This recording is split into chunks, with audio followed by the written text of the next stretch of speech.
Hey there riders, Moto Journo Kris here, and Honda have just announced updates to their 2022 500cc twin models, the CBR500R, CB500F and CB500X adventure machine. These mid-capacity machines sit clear of the 300 to 400cc segment, are parallel twin powered and receive some welcome updates for 2022, including updated forks, swing arm and new front brakes alongside some fueling settings. On the suspension side of things, that means adopting the Showa 41mm separate function big piston forks that the largest CB650R and CBR650R machines were running, although naturally on the CB500X it's a longer travel version of this system in keeping with the adventure theme. All three variants will have spring preload adjustability on these new forks according to the spec sheet too.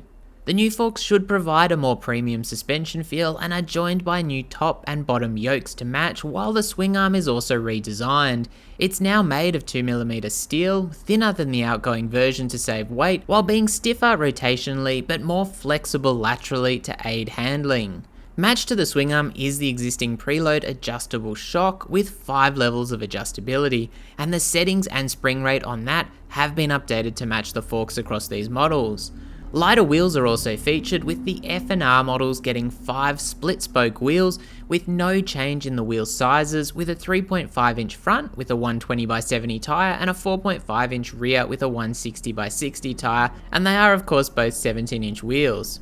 In comparison, the CB500X only gets a lighter front wheel, which is a 19 inch unit with a 110/80 tyre, and that's care of lighter spokes, although these remain cast aluminium wheels, not actual spoked wheels.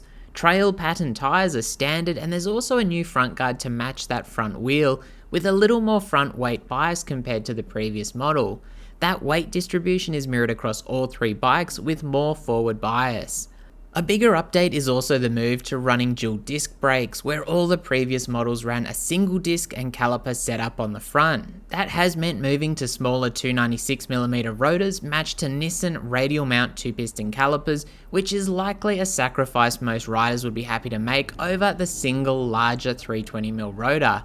The only difference is found on the CB500X, which runs the axial calipers instead compared to the radial units on the R and F. ABS is standard and 2-channel. Sportier aluminium foot pegs are now also found on the CBR500R and CB500F, and the CBR500R receives the headlight setup seen on the larger 650R too, while on the CB500F and the CB500X they just benefit from updated LEDs, which Honda promise offer better high and low beam performance, and on the X that's joined by position lights. The engine updates are just in the PGM FI settings, which Honda reckon will deliver more character and improved torque feel, while a new radiator design is also featured, saving weight and a bit more stylishly integrated with no loss of efficiency.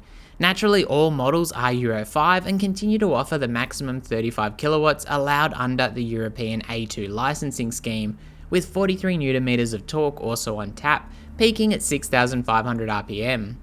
The gearbox is a 6-speed unit as you'd expect, and there's a slipper clutch across all models, helping reduce the chance of engine brake lock, and no doubt helping lever pull weight as well, although there's nothing new here.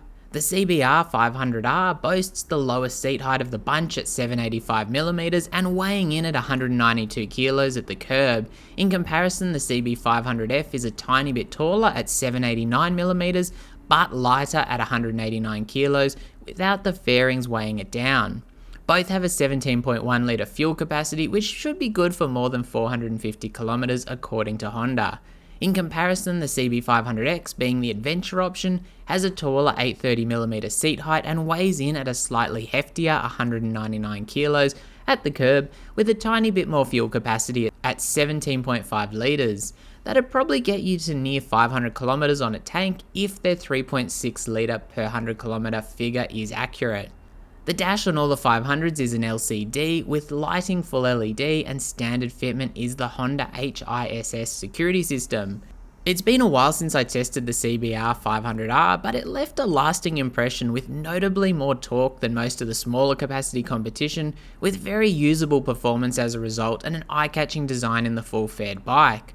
Interestingly, I've seen some negative sentiment around the Honda 500s despite them being a great seller for the brand, which seems to come down to being priced quite a bit higher than the 300 to 400s and also getting close to that 650 class, which in the US, where they don't have restrictions, seems to leave them in an odd spot.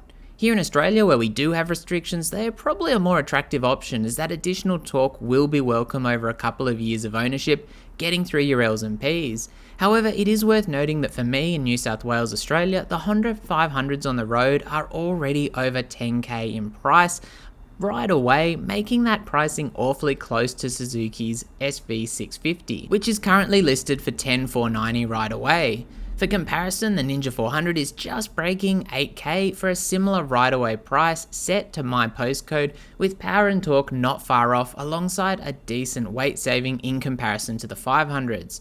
Granted, there's a lot more to these comparisons, with the CBR500R being the eye-catcher of the trio in my mind as a usable everyday sports bike without moving up to the restricted CBR650R or something like the Ninja 650, while the CB500X as an adventure machine also has its merit as a super capable roadster with some nice off-road competency as well. So that's a quick look at the updates. Let me know what you think in the comments and if you'll be hanging out for one of these new models. As always, stay safe out there and thanks for watching.